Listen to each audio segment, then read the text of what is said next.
Coming up next on The Voice of Alabama Politics, failing water systems. Also, the AG says he didn't hide any evidence. And the warden who didn't like short skirts, he's had some women problems.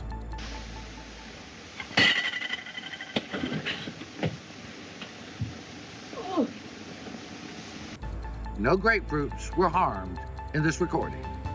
All this and much, much more coming up next on The V.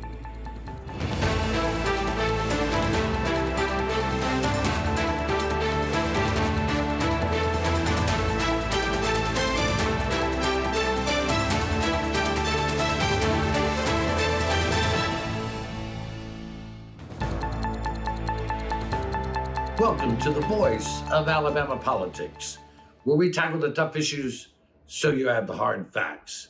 I'm your host, Bill Britt, and I'm joined today by Susan Britt, research guru extraordinaire, Angie Horn, Republican strategist extraordinaire too, and Josh Moon, all-around good guy, and Angie's nemesis for the day. Welcome. Also, I like to think of myself as Angie's conscience too. So. Not that smart. You can't be my conscience. If we find it, we'll know. Well, I tell you, speaking of conscience, a couple of weeks ago, when they had an execution at Holman Prison, ALReporter.com reporter was there, but they deemed that her skirt was too short and she had open-toe shoes, so she couldn't watch the state execute a man. Now, that on its face seems a little strange to me. But we looked into Warden Terry Rabin, who is the warden there at Holman, and it seems like, Susan, he's had a few of his own run-ins with women. Yeah, two of which back a while back, but nevertheless, it ended up costing him his job as a state trooper for the state of Alabama. One woman, he had come over here from Australia. They got into a domestic dispute. He ended up hitting her so hard it pierced her eardrum. Hit another woman in the face with a phone. So, and it was so egregious that they actually ended up dismissing him from his position as a state trooper, and with a recommendation that he not be rehired by the state. He was not charged with doing anything illegal. There were no charges brought against him. However, he did have this history with women, at least two. One of them, Josh, that he recruited via the internet in Australia, and he used the internet username Super Trooper. It's just, there's no reason to even write jokes about us anymore. We just write our own stuff. It's just unbelievable. It's like if you were trying to be embarrassing, you could not do a better job of being embarrassing than the Alabama Department of Corrections. That he has a problem with women, I guess, is probably not a surprise to anyone at this point. Or he has problems in general. Look at Holman Prison. Whoever's running that isn't doing a great job. So, none of this. It's open-toed shoes. They can't stop drugs, but they're stopping open-toed shoes. Stop. But nevertheless, they let him get in the corrections system, buddy system, because he was originally told from the Department of Corrections that he could not, unless they went back to the state troopers and cleared him to go back to work for the state, he could not do it. However, he got in corrections and is now the warden of Holman. Angie, there's tons of problems in our state prisons. I don't want to pick on the guy too much, but look. I agree. There's plenty of reasons. It's not like you're hitting him in the head with a cell phone. Come on. This guy should not be the head of a prison with his track record. No, but there is some irony in the fact that his attempt at a 90-day fiance was in Australia, which started out as a prison colony. I don't think we should all. But look, this guy can't stop violence or drugs or contraband from coming out of or coming into Holman Prison. So I guess he wanted to win, so he's going to stop the Payless shoe stores from coming in. This is ridiculous. So not only is he generally a bad guy, he's a bad manager who can't set priorities. So it's time for him to get out of this line of work, or frankly, any line of work. And let's get someone in these prisons who can prioritize what really matters from what really doesn't. Because if there's someone being murdered or drug overdosing or smuggling in contraband, you shouldn't be worried about someone's sandals. It is a bad, bad look for not only this person and not only for the Department of Corrections, but for the state of Alabama. I mean, again, Susan, this is all in his personnel file. It's readily available for anybody in the state of Alabama to go view it. And he has had an altercation with a CO at Holman. So obviously there's some anger management problems here, and the least of which should be worrying about what reporters and journalists are wearing to watch the state put a man to death. Anger management issues should not be a warden in a prison. Well, anyway, I want to jump to this next topic here. And Angie, I'm going to address this to you specifically. I mean, both you and Susan work in politics, but you work as a consultant, you work as a strategist. And is there a double standard when it comes to how men are treated in politics and how women are treated? And I believe it's true all the way around, but specifically in political world. Sure. I mean, politics are no different from any other industry. As women, we have to work twice as hard, be twice as good, and get twice the blame. But I learned a long time ago, I don't want to be denied anything because I'm a woman, but I also don't want to be given anything because I'm a woman. I understand and have always understood that when I went into this industry, it was a male-dominated industry. I knew the arena I was playing in. I had two choices. I could whine about it, or I could play with the boys and accept it. And that's what I'm doing. I'm proving that I'm just as good, if not better, than most of them. And I'm letting my work ethic and my work product and my election records speak for themselves. And that's what as women we have to do. Is you can't break the stereotypes unless you work against the stereotypes by showing them that you are twice as good as they are. And I agree with that. And I know when we first went to the State House, basically when I would talk to lawmakers, they would essentially pat me on the head and tell me the soft stuff and all that. And until I started tearing into them on a daily basis, did they begin to take me seriously. Well, I do remember an incident where I asked one of the security personnel there at the State House where Susan was, and she said last time I saw her, she had a congressman or a senator by the leg trying to make him answer her question. So, and I did. No shrinking violence. I would chase them down the halls into their office and get in before they shut the door. And I'll say this, as women, I can be very good at my job, and I'm told that I think someone tweeted about me once, I was ruthless. But if I was a man, I would just be strategic. If I am passionate, then I am hysterical, but my male counterparts are just being aggressive for their clients. So look, that's just the way the world works, and we have to understand it. And the only way to change it is to go in and show our value and show our work ethic and show our product. And I think that's what we're doing. I agree. I would agree with both of you. You've been very successful in your careers, and we're going to have to leave it right there. You're watching the voice of Alabama politics. We'll be right back.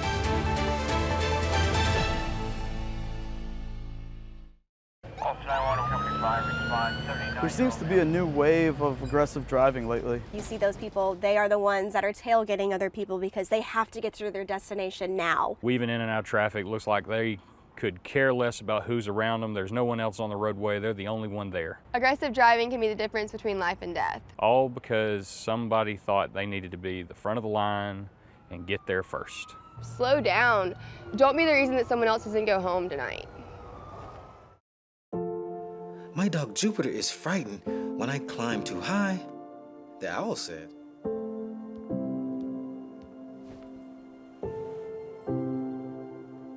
Check for monsters, Daddy. I did, honey. There are no monsters. You're perfectly safe.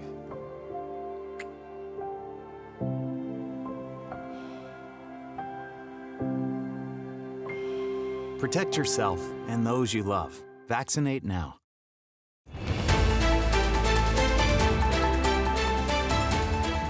Welcome back to the voice of Alabama politics. Josh, you've written about this, and Eddie Burkhalter, when he was at APR, has written about this. But Lowndes County, one of the poorest counties in the United States, definitely one of the poorest counties in Alabama. They have, basically, there are many people down there having to pump raw sewage from their house into the yard or out into the woods. There is a federal program that has now come to the Black Belt, and it's going to address some of those problems down there by supplying the folks there with some grants, some money to help them clean up the terrible water system there, and just break it down a little bit for us. Yeah, it's this has been an ongoing problem for years and decades, I guess, in the Black Belt region specifically, and in Lowndes County also, and which is part of the Black Belt, and it there's a combination of issues that contribute to this. One of which being that we have left that region particularly underdeveloped. I think race and a lot of other factors play into it. In addition to, we have sent some funding into several of those counties, and there have been opportunities to do some things there that would have made it easier for the residents there to either establish a sewer system or to put septic tanks in their backyards. But these things have not worked out. Some of it because the funds have been misspent, and some things have been not done that should have been done by the local leaders there.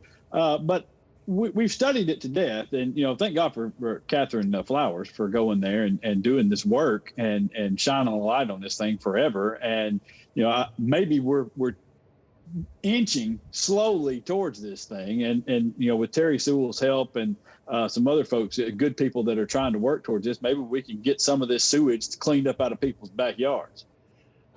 Angie, I know this for a fact that you have a deep opinion about what is going on down there in Lowndes County and why we have problems getting good results out of this. Yeah, look, local elections have consequences. There are city councilmen and mayors and county commissioners down there that have known that there is raw sewage flowing in the yards next to their streets in their neighborhoods for decades. But instead of taking the resources that they have to fix it, they have been studying and studying and studying. We don't need to pay for studies to show us that is raw sewage floating down the side of the street. We know it is. It's time to do something. So guys, when you go to the ballot box, do not elect people who ignored the raw sewage in your front yard. That's the lesson in all of this, right? Stop electing the same people over and over who are letting feces flow in your yard. You're talking about I don't think the local folks down there necessarily, we're ignoring, the turds in the yard. But I do think that that we've had. Let's take this happening. Let's say this was happening in any other city. Let's say it was happening in Homewood, for example. Okay. Do we believe for a second that this would happen for longer than a week in Homewood? And it would have zero to do with the local officials that the mayor of Homewood or the Homewood City Council it wouldn't matter. It doesn't matter about those people. It doesn't matter about those people. The state would be in there tomorrow and fix those people are elected to represent and fight for their citizens. And they have failed. A lot of those people have been screaming about this for years. You've got and where have they gone? Where have those screams gone? You said yourself, Josh, that resources have gone to the local areas and have been misspent. Some of them have been misspent, but it's not on the backs of all of the local officials there. There are a lot of state people that have misspent them as well. Oh, I think it is. Well, I think we're going to have to move on to the next subject here. But, this is, some ways we need a political solution to this, but this is a human problem. Which brings me back to the fact that in Alabama, you have a Republican Party that is thriving and being successful. You have a Democratic Party that really seems like it's on the ropes. And Angie, I'm going to give you the first shot at this one. But we need more than I think we need a two-party system, but it seems like that's not working in Alabama. So, I think it is working. People are going to the ballot box. They're choosing between Republican candidates and Democrat candidates. They're overwhelmingly, we're choosing Republican candidates. And, I said for a decade that the best assets the Republican Party had were Nancy Worley and Joe Reed because they were so incompetent.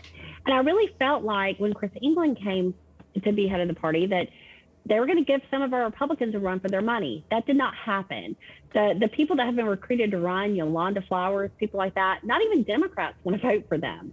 So it's not the two-party system that's broken. It's the Democratic Party that's broken. And on behalf of Republican consultants everywhere, I encourage all of the Democrats to go support Tabitha Eisner so it can be broken just a little worse than it is now. Josh, any response to that? Yeah, well, I think we all know that it's clearly broken. And we've divided this up into team sports politics, basically, where it's you win if you vote for the team instead of for the candidate. And that's where we have a fundamental problem, whether that's Democrats or Republicans. It was Democrats for 130 some odd years. Now it's Republicans. And that doesn't work. Look at where we are. Look at where we sit in every ranking right now. Is our education system good? Is our healthcare system good? Are our roads and bridges and stuff, are they great? What's good? What's good here? And what has this system got you? If it hasn't got you what we need here to be successful, then what are we doing? Obviously, it's broken. Everything here is broken. And the Democrats have not put up a quality candidate for governor or lieutenant governor or attorney general in over a decade. Well, Maddox was a very good candidate for governor. That's true. He still came in 40th. I mean, I only got 40%. But Susan, you and I believe that it works best if we have a divided government. But it works best if you have a divided government that is willing to compromise and work together. Yeah. To achieve. Look what's happened when it's not. Within the Republican Party in this state, look at the corruption that's there. I mean, that doesn't happen when you have a two-party system. And there was no. So there was a yes, there was. That was the point. That's the point. Yes, there was. When it was a one-party system, yes, there was. Well, Alabama's always been ruled by one-party system. Right now, it's the Republicans. We're going to have to leave it right there. We'll be right back.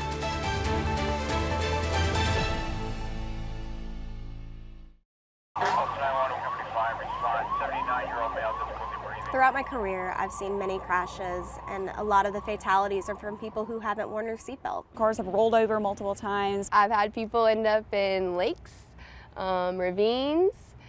I've been looking for people in the woods for a couple hours before. Usually just about every bone in their body is broken, their organs have ruptured, and typically they die. You want to save a life, just simply click a button and put that seatbelt on. Seatbelts really do save lives. There was an old woman who lived in a shoe. She had so many children, she didn't know what to do.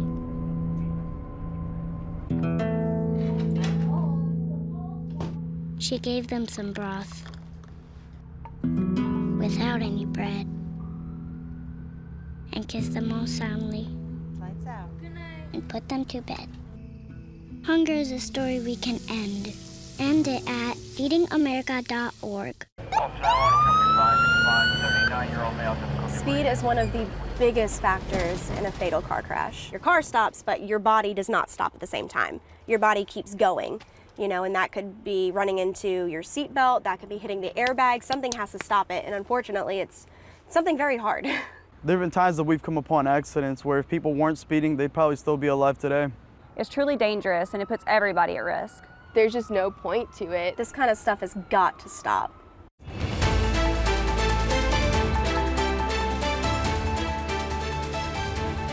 Welcome back to the voice of Alabama politics. Hey, Susan, when does it end? All right, so Limestone County Sheriff Mike Blakely was convicted of using his office for personal gain. The star witness in the case was Trent Willis, a Republican strategist. Josh broke this story about a year ago, in which Trent Willis was accused of stealing over $100,000 from the campaign account of Richie Warden, who he was his campaign guy. Sheriff Blakely is now appealing his conviction, saying that they didn't alert him to the fact that there was an investigation into Trent Willis. Yeah, it's a little tricky there. If you're using a witness that's under investigation, aren't they a little malleable in what you could get them to say? I mean, why at Steve Marshall's office from the beginning has been a disaster, and we're uncovering more stuff every day of things not done. things withheld, things not signed, charges not filed, which is screwing up the judicial system in Alabama. When is this going to stop? I mean, Josh, you broke the story. I mean, what's your take on this? Yeah, I mean, it's they're saying now that the AG's office anyway is saying now that they did alert them that a witness, although they were very careful to not be specific and say that a witness was under investigation for these crimes. And I mean, it's pretty apparent that there was a lot of evidence against Willis that was taken directly to the AG's office by Horton and another political consultant, Steve Raby. And his Mike Blakely's defense team asked for this for a long time. And then after being told over and over and over again that there's no deals, there's nothing here, they don't have any idea what they're talking about. They've asked everybody in the building if there's any investigation going on into this guy. They at court, after he's testified on behalf of the AG's, on behalf of the state, been their star witness, they stand up and tell the judge, oh, yeah, by the way, we're under investigation and we should alert him to his right to his Fifth Amendment, or I think that's called the Trump Amendment now, not to incriminate himself. And that's how this went down. So there are a lot of mysteries in this. First of all, as a political consultant, let me shout out to the world right now. If you are running for political office and your political consultant has access to your bank account, go to the bank tomorrow and take their name off your account.